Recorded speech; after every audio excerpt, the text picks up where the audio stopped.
Day stood in the center of the massive chamber, feeling small. The room was designed to make visitors feel that way. Above him, 47 different alien species sat in their viewing platforms, looking down at the single human representative. Some had multiple eyes, others had no eyes at all. A few breathed gases that would kill Day instantly, so they sat behind force fields that shimmered like water. This was the Galactic Council, and Day was the first human to ever stand before them. The chairman, a being called Tavlin, leaned forward. His scales caught the light and reflected it in strange patterns. When he spoke, a translator device turned his hissing sounds into words Day could understand. "Human," Tavlin said, "your species has achieved faster than light travel. You have reached beyond your small world. This is impressive. Very few species accomplish this without destroying themselves first." Day nodded. He had prepared for this moment for months. Behind him, in the viewing gallery reserved for guests, Hana sat watching. She was his advisor, and probably the smartest person Day had ever met. They had studied every piece of information they could find about the Council. They knew what was coming next. "For 10,000 of your years," Tavlin continued, "the Council has maintained peace across this galaxy. We represent civilizations that span millions of worlds. We trade, we share knowledge. We prosper together." Another Council member spoke up. This one looked like a floating jellyfish made of light. "But peace requires strength. Order requires power. Every species that joins us must prove they understand this basic truth." Day felt his stomach tighten. "Here it comes," he thought. Tavlin tapped a claw against his armrest. A holographic display appeared in the center of the room, showing a cluster of stars. "These are the Velthar territories, 17 solar systems, rich in resources. The Velthar are a weak species. They focus on trade and art. They have no real military, the jellyfish being pulsed with light. For generations we have allowed them to exist because they serve a purpose. They move goods between sectors, but their time of protection is ending." Day knew where this was going, but he stayed silent. "Let them finish," Hana had advised. "Hear the whole thing before you respond." Tavlin's eyes fixed on Day. "This is the rite of ascension. Every species that wishes to join the Council must complete it. You must conquer another species. You must take their territory. You must prove that you are strong enough to stand among us." The chamber filled with sounds of agreement, clicking, buzzing, humming from dozens of different species. They all seemed pleased with this announcement. "You will attack the Velthar," Tavlin said. "You will take at least 5 of their systems. You will establish human dominance. When this is done, you will be granted full membership in the Council. You will have access to our trade routes, our technology, our protection." Day took a deep breath. In the gallery, he saw Hana give him a small nod. She was telling him to stay calm, to be diplomatic. "I need to understand something," Day said carefully. "You want us to attack a peaceful species? A species that has done nothing to harm us?" "Correct," Tavlin said. "This is how things are done. This is tradition. Every species in this chamber has completed the rite. It is how we know you are worthy." Day looked around at all the alien faces staring at him. Some looked curious. Others looked bored, as if this was just routine business. "How long do we have to prepare?" Day asked. "You have one standard cycle," the jellyfish being said. "That is approximately 400 of your days. Plenty of time to gather your fleets and plan your attack." Day was quiet for a long moment. In that silence, he thought about Earth. He thought about the wars humanity had fought, the millions who had died, the cities turned to ash, the weapons that could crack planets in half. He thought about all the hard lessons humanity had learned, written in blood across centuries. Then he thought about what humanity had become, what they had chosen to be. "No," Day said simply. The chamber went completely silent. It was the kind of silence that feels heavy, like the air before a storm. "What did you say?" Tavlin asked slowly. "I said no," Day repeated, his voice stronger now. "Humanity rejects your rite of ascension. We will not attack the Velthar. We will not conquer them. We reject war as a tool of expansion." For several seconds, nobody moved. Then the chamber exploded with noise. Aliens were shouting in languages the translator couldn't keep up with. Some sounded angry. Others sounded confused. A few sounded like they were laughing. Tavlin raised a claw and the noise stopped. "You misunderstand, human. This is not optional. If you wish to join the Council, you must complete the rite. There is no other way." "Then we won't join," Day said. A bird-like creature in one of the upper platforms screeched, "Is this cowardice? Are humans too weak to fight? Are you insulting this council?" Another voice demanded, "Do you think you are better than us?" D held up his hands. "We don't think we're better. We just don't believe in proving our worth through conquest. We've been down that road before. It led nowhere good." Tavlin's scales seemed to darken. "You realize what you were saying? Without council membership, you have no protection, no access to established trade routes, no technology sharing, no diplomatic relations with any council species. You will be alone in a very big galaxy." "We understand," Day said quietly. The chairman stared at him for a long time. Day could see calculations happening behind those alien eyes. Finally, Tavlin spoke again. "I do not understand your species. Every race we have encountered seeks to expand, seeks to grow stronger through conquest. It is the natural order. The strong survive. The weak are absorbed. This is how the galaxy works, maybe," Day said. "But it's not how humanity works. Not anymore." Another council member, one that looked like a living crystal, spoke up. "Perhaps they truly are weak. Perhaps they are simply trying to hide their inadequacy behind noble words." Tavlin raised a claw again. "We will give you time to reconsider. You have one standard cycle, the same time you would have to prepare for war. You may use to think about this decision. Speak with your leaders. Consider what isolation means. When the cycle ends, return here with your final answer." "Our answer won't change," D said. "We shall see," Tavlin replied. "This session is concluded." The platforms began to retract. Aliens were filing out, still making sounds of disbelief and confusion. Day stood alone in the center of the chamber as it slowly emptied. Hana came down from the gallery and stood beside him. "Well," she said softly, "that went exactly as badly as we expected." "They think we're either cowards or fools," Day said. "Probably both," Hana agreed. She looked up at the empty viewing platforms. "But you did the right thing. The only thing we could do." D nodded, but he felt the weight of what had just happened. Humanity had just rejected the entire galactic community. They had chosen isolation over compromise. And all because they refused to attack a peaceful species they had never even met. As they walked out of the chamber, Day wondered if future generations would see this as humanity's finest moment, or its greatest mistake. Only time would tell. Behind them, in the shadows of the upper platforms, Tavlin watched them leave.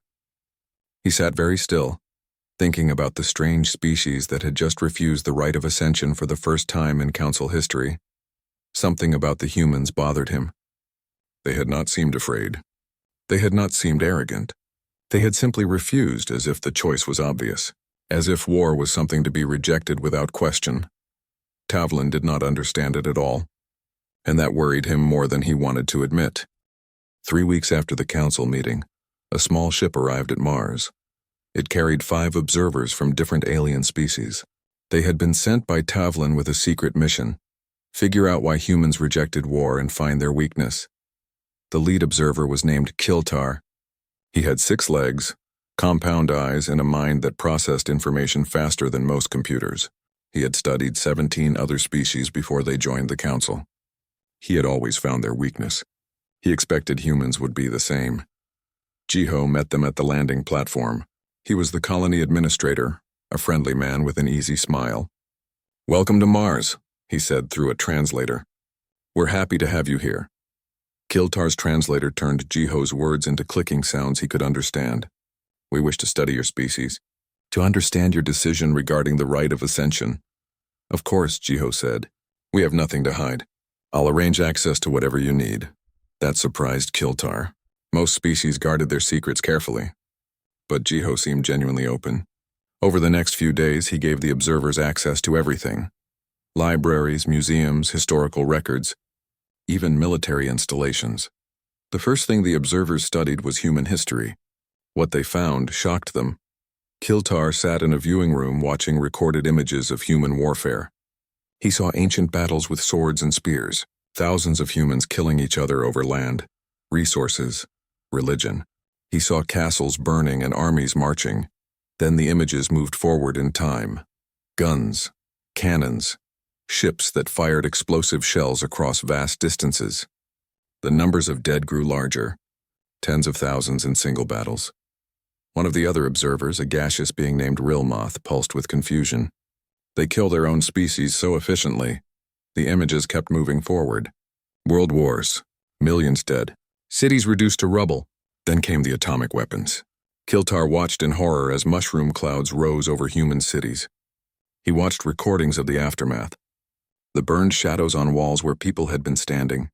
The radiation that killed for years after. They built weapons that could destroy their own planet, Kiltar whispered. And they used them. On themselves. But the humans hadn't stopped there. The observers found records of biological weapons. Chemical agents that melted lungs. Nerve toxins that killed in seconds. Plans for weapons that could trigger volcanic eruptions or shift tectonic plates. A third observer, a floating entity made of crystallized thought, processed all the data. According to these records, humans nearly made themselves extinct at least 3 times. Once in 1962, once in 1983, and once in 2044. How did they survive? Rilmoth asked. That was when Jiho entered the viewing room. He had been watching them study the records. We got lucky, he said quietly. And we learned. Kiltar turned his compound eyes toward the human. Your species has capabilities for warfare beyond most council members. You understand tactics, strategy, psychological warfare. You have weapons that could sterilize entire star systems. Yet you refuse to fight. That's not quite right, Jiho said. He sat down looking tired. We don't refuse to fight. We refuse to use war as a tool for getting what we want.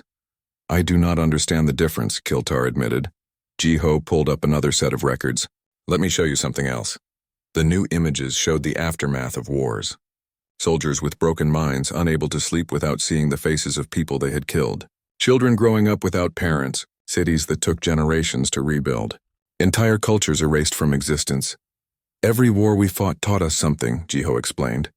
We got better at killing. More efficient. More thorough. And the cost kept growing. Not just in lives, but in what it did to us as a species. He showed them records of soldiers returning home, unable to reconnect with families. Communities torn apart by violence that echoed for decades. Hatred passed from parents to children to grandchildren. We realized something, Jiho said.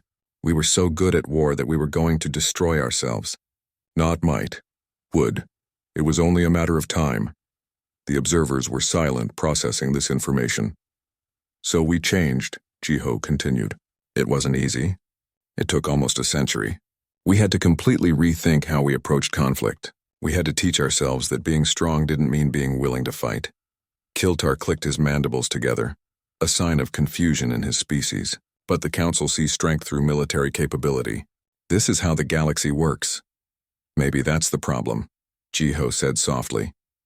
The next location the observers visited was a military base on Earth.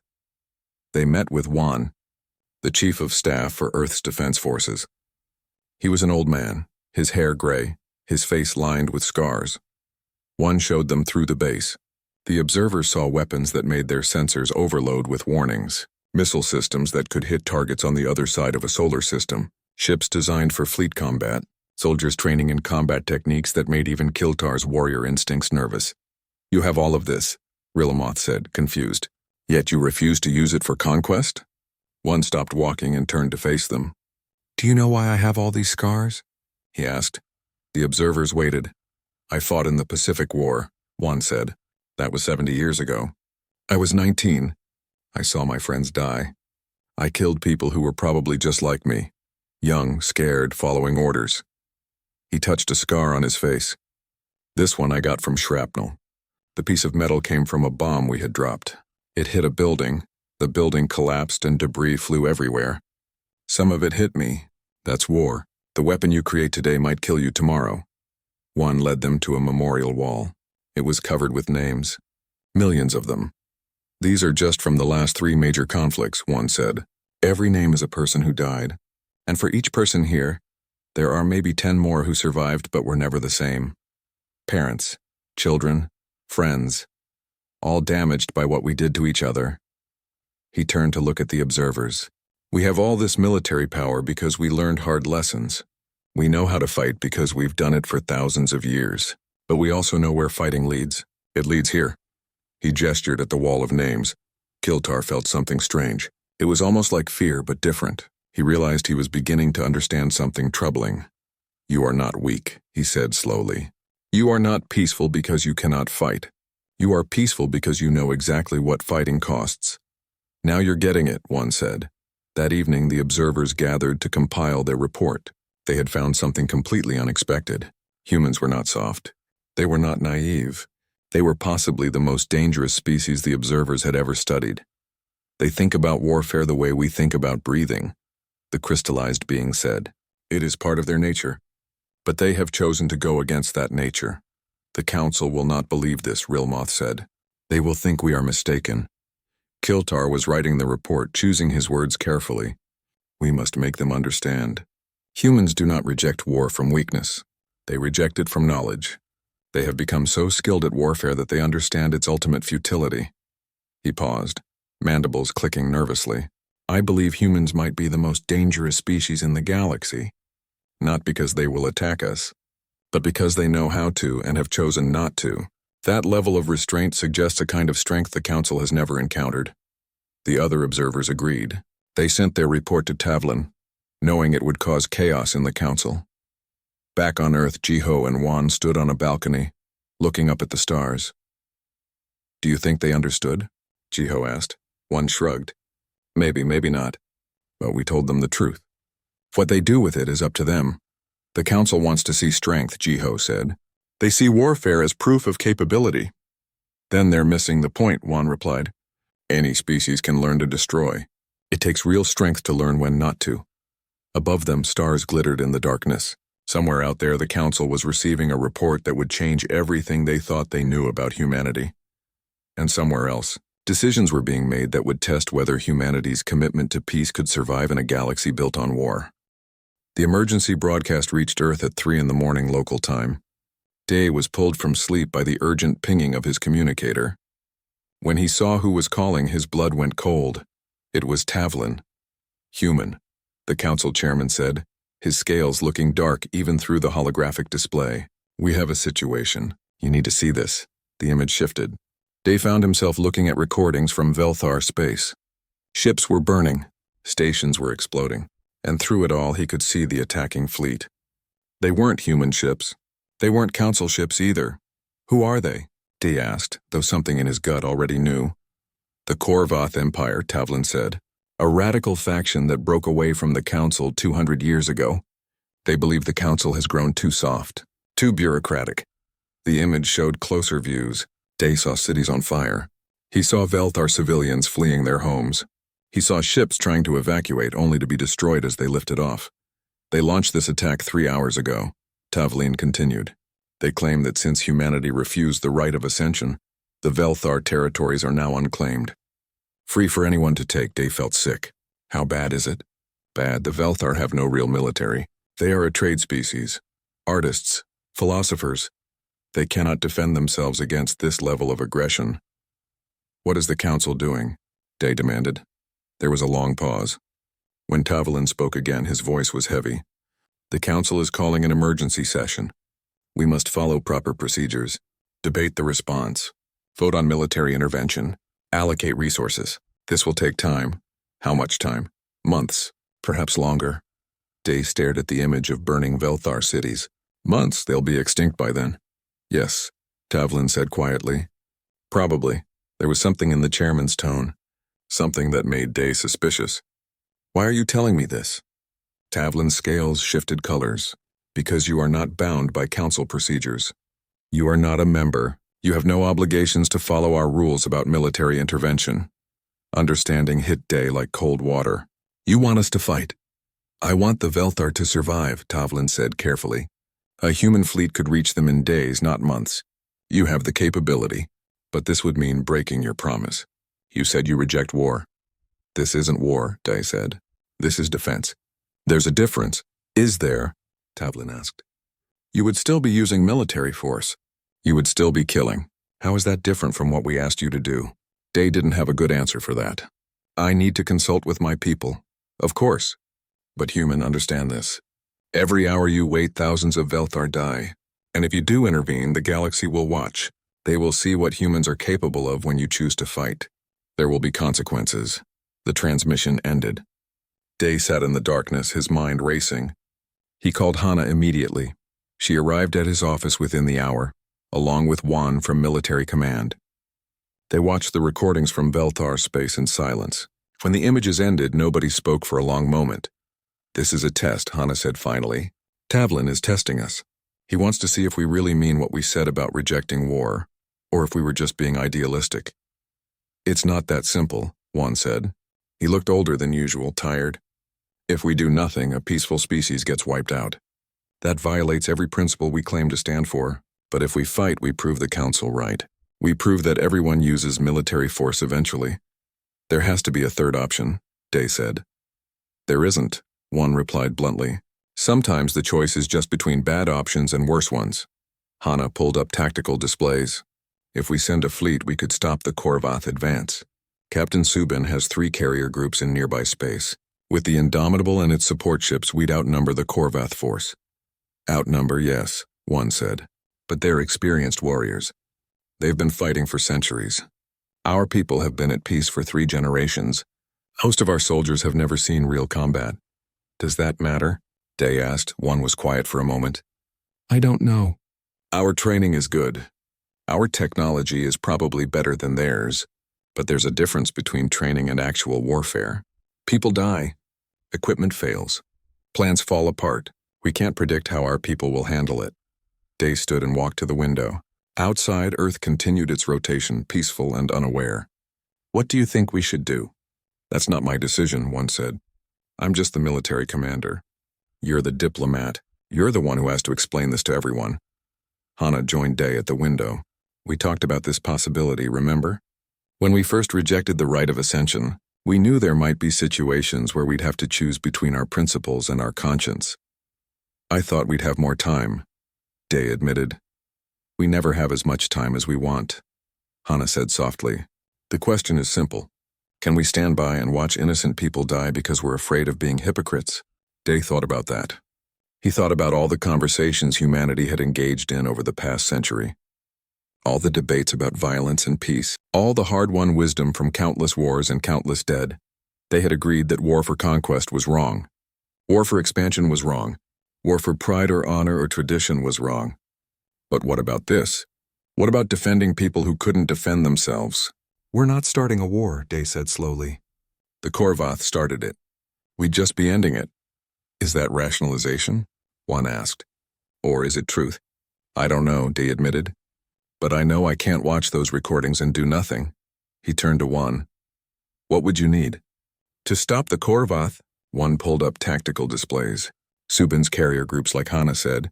Full authorization for rules of engagement. Medical support for Velthar refugees. And one more thing. "What?" "Clarity on objectives. Are we just stopping the invasion? Are we destroying the Korvath fleet? Are we pushing them back to their territory?" Each option has different implications, Dee thought carefully. "We stop the invasion. We protect the Velthar, but we minimize casualties even among the Korvath. We're not there to exterminate them. We're there to make them stop." One nodded slowly. "That's harder than just destroying them." "I know. It'll take longer. Cost more, put our people at greater risk." "I know that too," Day said. "But if we're going to do this, we do it our way. We show the galaxy that humans fight differently, not because we can't be ruthless, but because we choose not to be." Hana was already working on communications. "I'll coordinate with Yuna in emergency response. She can organize humanitarian aid for Velthar refugees. We'll need transport ships, medical supplies, temporary shelters." Juan opened a secure channel. "I'll brief Subin. She'll need a few hours to prepare her fleet. We can be at Velthar space in 4 days." 4 days, Day repeated. He looked at the recording still playing silently on the screens. 4 days of continued slaughter before they could even arrive. "Make it 3. That'll strain the jump drives," Juan warned. "I don't care. Every hour matters." As Juan left to make preparations, Hana stayed behind. She looked at Day with concern. "Are you sure about this? Once we commit, there's no going back. The whole galaxy will know we broke our promise about rejecting war." "We're not breaking our promise," Day said, trying to convince himself as much as her. "We said we reject war as a tool of expansion. This isn't expansion. This is intervention. This is defense. The Council might not see it that way. Then they'll have to decide whether they care more about their traditions or about what's right," Day said. He looked up at the ceiling, at the lights that represented billions of stars. Somewhere out there, the Korvath were killing Velthar civilians, and in 3 days they were going to learn that humanity's commitment to peace had a hard edge. Humanity would not conquer, would not expand through violence, would not seek glory through warfare, but they would also not stand idle while innocent people died. Day hoped he was making the right choice. But as he watched the recordings of Velthar cities burning, he knew he was making the only choice he could live with. He opened a channel to Captain Subin. "Captain, this is Day. You're authorized for immediate deployment. You're going to Velthar space. Your mission is to stop the Korvath invasion and protect Velthar civilians. Rules of engagement will be transmitted within the hour." There was a pause. Then Subin's voice came through, steady and calm. "Understood. The Indomitable will be ready in 2 hours. One more thing, Captain. Sir, the whole galaxy is going to watch this. Show them what humans are capable of. Show them why we reject war, but also show them what happens when someone forces our hand." "I understand," Subin said. "We won't let you down." As the channel closed, Day sat back down at his desk. He had just committed humanity to its first military action in almost a century. Future generations would judge whether this was wisdom or folly, but at least they wouldn't judge him for doing nothing. Captain Subin stood on the bridge of the Indomitable, watching the jump countdown. Around her, 3 carrier groups prepared for transition to Velthar space. 15 heavy ships, 40 support vessels, and enough firepower to level a planet. But that wasn't the plan. "Jump in 30 seconds, her navigator announced. Subin opened the fleet-wide channel. "All ships, this is the captain. Remember your training. Remember your orders. We are not going to Velthar space to destroy an enemy. We are going to stop violence. There is a difference." She paused, looking at the faces of her bridge crew. Young, nervous. None of them had ever been in real combat. The Korvath are experienced warriors. They will not surrender easily, but we have something they do not have. We fight with precision. We fight with purpose. And we fight knowing that every life matters, even our enemies' lives. The countdown hit 0. Space twisted around them, and suddenly they were in Velthar space. What they saw made Subin's heart sink. The reports had been accurate, but seeing it in person was different. A Velthar station was breaking apart, venting atmosphere. Debris fields marked where ships had been destroyed. And everywhere, Korvath vessels moved with brutal efficiency, targeting anything that tried to escape. "Combat stations," Subin ordered calmly. "Launch fighters, begin tactical scan of enemy fleet." Her tactical officer, a young man named Tae Yang, worked quickly. "I count 37 Korvath warships, mostly heavy cruisers and destroyers. They're spread out, hitting multiple targets simultaneously." "Smart," Subin said. "They're not giving the Velthar a chance to concentrate defenses. Communications, send a message to the Korvath fleet." "Channel open, Captain. Korvath forces, this is Captain Subin of the human vessel Indomitable. You are engaged in an unprovoked attack on a peaceful species. Cease fire immediately and withdraw, or we will intervene." The response came quickly. The voice was harsh, aggressive. "Humans, so you finally show your warrior nature. Welcome to the real galaxy. If you want these territories, you will have to take them from us." "We don't want territories," Subin said. "We want you to stop killing civilians." The Korvath commander laughed. It was an ugly sound. "Then you are fools. This is what the strong do. This is natural order.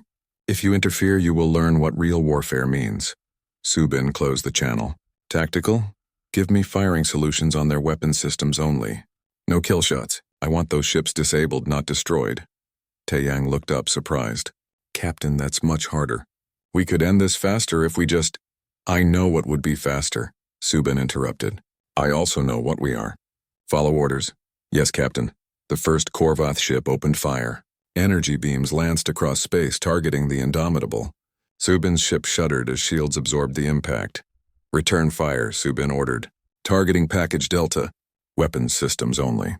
The Indomitable's guns spoke.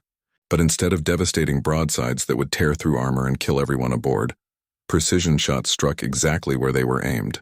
The Korvath ship's main batteries exploded. Its missile tubes were fused shut. Within seconds, the ship was defenseless but intact. "Target neutralized," Taeyang reported. "No hull breaches. Crew should be intact." "Next target," Subin said. The battle spread across Velthar space. It wasn't like battles the Korvath were used to. Humans didn't charge in with overwhelming force. They moved with calculated precision, like surgeons rather than warriors. Taeyang launched his fighter squadron. He had trained for this moment his entire career, but training was different from reality. As he flew toward a group of Korvath ships, his hands were shaking. "Flight leader to all fighters," he said, forcing his voice steady. "Remember the pattern. We're not here to kill. We're here to confuse and disable." His squadron moved in formation, but it was a strange formation. From the Korvath perspective, it looked random. Chaotic, but it wasn't. Every movement was calculated.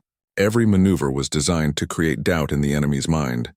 The Korvath ships tried to target them, but the human fighters kept changing vectors in ways that seemed impossible.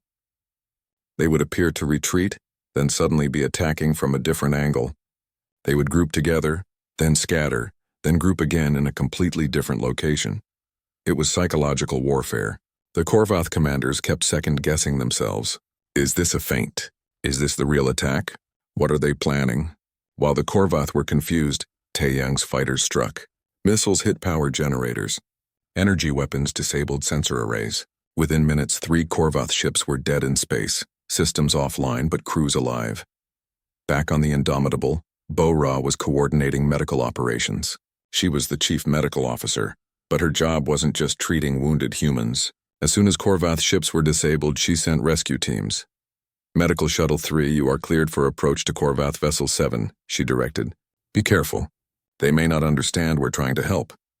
The shuttle approached the disabled enemy ship. The Korvath crew was confused. Why were the humans sending medical aid? This was warfare. You didn't help your enemies. But the human medical team boarded anyway. They found Korvath warriors injured from the battle, some trapped in damaged compartments. The humans provided aid. They treated wounds. They freed trapped crew members. They did it efficiently and without hesitation. One Korvath officer, a grizzled veteran named Drulkath, watched in disbelief. "Why?" he demanded through a translator. "Why help us? We are your enemies." The human medic looked at him calmly. "You're injured. That's all that matters right now." Drulkath felt something he hadn't experienced in years of warfare. Confusion mixed with something else. Shame, respect? He couldn't identify it. The battle continued for 3 days. But it wasn't really a battle in the traditional sense. The humans never tried to destroy the Korvath fleet. They just kept disabling ships, rendering them helpless but intact. The Korvath tried different tactics. They tried ambushes. They tried concentrated fire on single targets. They tried retreating and regrouping. Nothing worked. The humans seemed to predict every move, counter every strategy. On the 3rd day, Drulkath managed to access the captured human tactical database. What he saw made his blood run cold. The humans had weapons they weren't using. Ship killers, planet crackers, biological agents, AI-controlled weapon swarms that could overwhelm any defense. The humans could have destroyed the entire Korvath fleet in the first hour. They could have turned every Korvath ship into expanding clouds of debris. But they chose not to. They were fighting with one hand tied behind their backs, deliberately handicapping themselves. Why? Drulkath thought about the human medics who had saved his crew. He thought about the precision strikes that disabled without killing. He thought about how the humans could have just obliterated everything, but instead chose the harder path. He opened a channel to his commander. "We need to withdraw, now." "We do not retreat," his commander snarled. "This isn't retreat. It's survival. We are fighting an enemy that is holding back, an enemy that could destroy us but chooses not to. Do you understand what that means?" There was silence on the channel. "It means they are more dangerous than anything we have ever faced," Drulkath continued, "because they have power they refuse to use. That is true strength, and we cannot win against it." The Korvath commander was quiet for a long moment. Then reluctantly he gave the order to withdraw. Subin watched as the remaining Korvath ships began jumping away. Her tactical officer looked confused. "Captain, should we pursue?" "We could finish them." "No," Subin said firmly. "Our mission was to stop the invasion and protect the Velthar. We've accomplished that. Pursuing them would turn this into something else. But they might come back. Maybe, but if they do, we'll stop them again. Until they learn that this approach doesn't work." Around them, Velthar ships were emerging from hiding. Their orbital stations were damaged but salvageable. Casualties were significant, but far less than they would have been without human intervention. Bo-Ra coordinated relief efforts. Human medical teams spread across Velthar space, treating injured civilians. Human engineers helped repair damaged stations. Human supply ships delivered food, water, and temporary shelters. The Velthar didn't know what to make of it. They had heard of humans, the species that rejected the right of ascension, the species the Council thought might be cowards or fools, but the humans they saw now were neither. They were precise, professional, and most surprisingly kind. A Velthar official named Hilvan approached Subin as she visited one of the damaged stations. "Why did you help us?" he asked. "Why we are strangers. We have nothing to offer you." Subin looked at the Velthar civilians around them, families reuniting, children being treated for injuries, people starting to rebuild. "You don't need to offer us anything. You needed help. We could provide it. That's enough. But your reputation, the galaxy watches. They will know you used military force. They will say you broke your promise about rejecting war. Let them say what they want," Subin replied. "We know the difference between conquest and defense, between aggression and protection. If the galaxy doesn't understand that, that's their problem, not ours." Back on Earth, Day watched reports of the battle with a mixture of relief and anxiety. Tavlin had sent a message congratulating him on the victory. The council chamber looked different this time. When Day had last stood here, it had felt hostile. Now it felt uncertain. The 47 species that made up the Galactic Council were talking among themselves, their voices creating a strange symphony of alien sounds. Tavlin called for silence. His scales had changed color since their last meeting. Day didn't know what that meant, but he suspected it was significant. "Human," the chairman said. "You stand before us again. But circumstances have changed." "Yes," Day agreed. "They have." A council member that looked like living flame spoke up. "You said you rejected war, yet you deployed military force. You engaged in combat. How is this not a contradiction?" Day had prepared for this question. Hana stood beside him in the visitors' gallery, ready to provide support if needed. But Day knew he had to answer this himself. "We reject war as a tool for conquest," Day said carefully. "We reject using violence to expand our territory or prove our strength. But we do not reject defense of innocent lives." "A convenient distinction," the flame being said. "All species claim they fight for defense. The Korvath said they were defending their right to expansion." "The Korvath were killing unarmed civilians," Day replied. "There's nothing defensive about that." Tavlin leaned forward. "You disabled 37 warships. You could have destroyed them." "Why did you not?" "Because we don't need to destroy something to stop it," Day said. "Destruction is easy. Restraint is hard. We chose the hard path." A crystalline being chimed like bells. "We have reviewed recordings of your intervention. Your tactics were unusual. You seem to prioritize enemy survival over your own efficiency. This makes no strategic sense." "It makes perfect sense," Day said. "If you understand that wars don't end when the fighting stops, they end when the hatred stops. If we had slaughtered the Korvath, their families would seek revenge. Their allies would see us as monsters. The violence would continue. Violence always continues," the flame being said. "This is the nature of the galaxy." "Maybe it doesn't have to be," Day replied quietly. The chamber went silent. It was that same heavy silence from their first meeting. But this time it felt different, less hostile, more thoughtful. Tavlin gestured and a holographic display appeared. It showed the Velthar territories, but instead of burning cities, it showed reconstruction.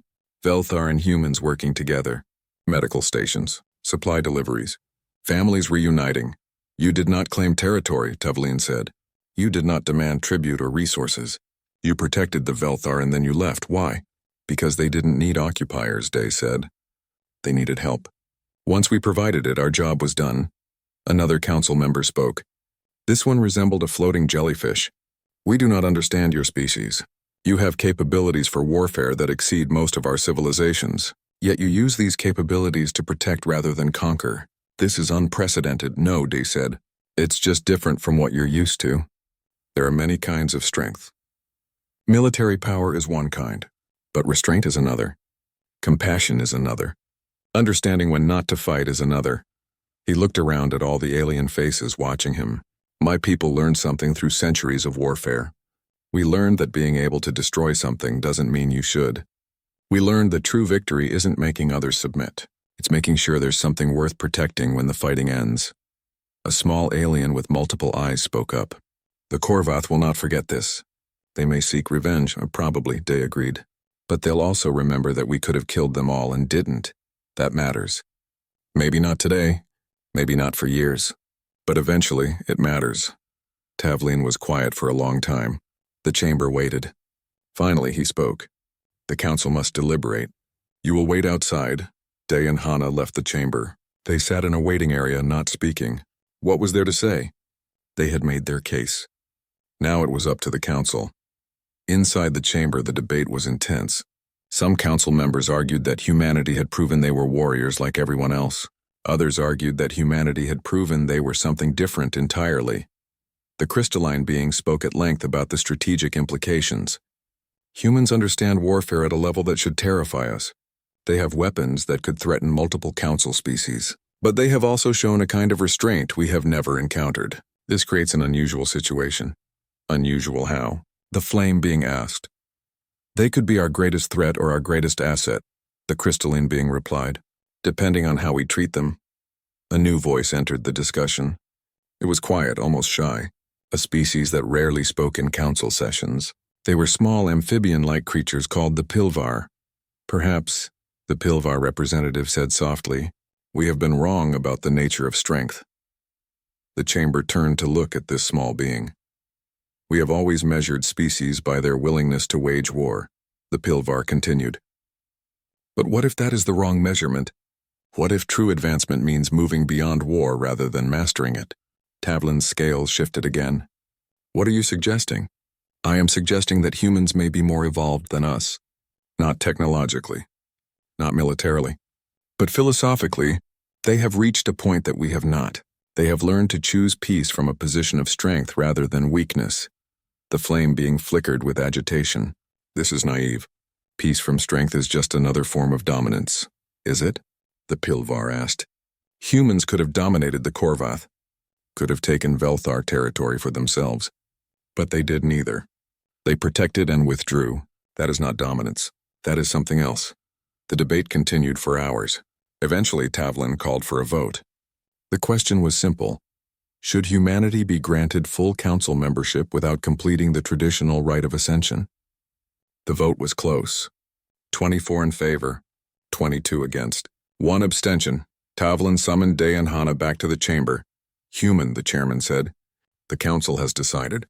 By a narrow margin, we grant you full membership. But there are conditions. What conditions? Day asked. First, you must establish what we are calling the protection doctrine. Military force may only be used in defense of others or self-defense. Never for conquest or expansion. Day nodded. We can agree to that. We already follow that principle.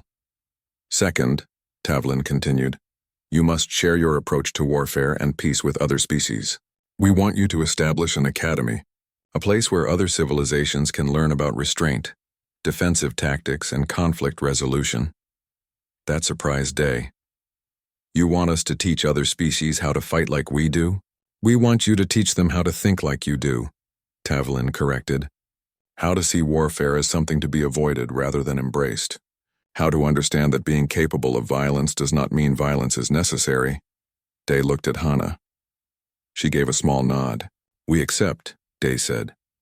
Third, Tavlin said, and his scales darkened. You must understand that this decision is controversial. Many council members believe you are dangerous. They will watch you carefully. Any aggressive action, any expansion, any sign that you are not what you claim to be, and this membership will be revoked. We understand, Day said. Do you? Tavlin asked.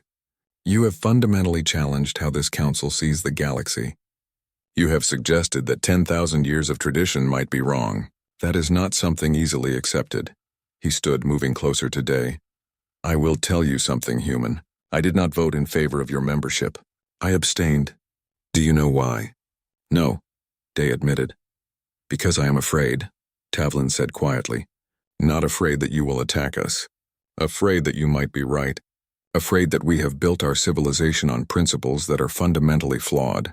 That is a terrifying thought for someone who has served this council for 300 years. He turned back to his seat. But fear of being wrong is not a reason to reject truth. So I abstained rather than vote against you. Perhaps that is my first step toward learning what you already know. The formal induction ceremony happened a week later. Day stood before the council again, this time to take the oath of membership. But the words had been changed. The old oath spoke of strength through conquest. The new oath spoke of strength through protection. As Day recited the words, he thought about Juan, back on Earth, tending his garden. He thought about Captain Subin and her crew, who had fought with precision and compassion. He thought about all the humans who had learned hard lessons through centuries of war. This was their victory. Not won through battle, but through the wisdom to reject battle when possible. After the ceremony, a young woman approached Day. Her name was Min Seo. She was a philosopher and teacher from Earth, brought to help establish the new academy. This is a big responsibility, she said, teaching other species about peace when we're still learning ourselves. We don't need to be perfect, Day replied. We just need to be honest about our journey, about where we've been and where we're trying to go. Min Seo nodded. I've been thinking about curriculum. I want to start with history. Show them our wars, our mistakes, our near extinctions. Let them see that we didn't choose peace because it was easy. We chose it because we learned what the alternative costs. That's good, Day said. But also show them the present. Show them Subin's tactical decisions. Show them how restraint can be more powerful.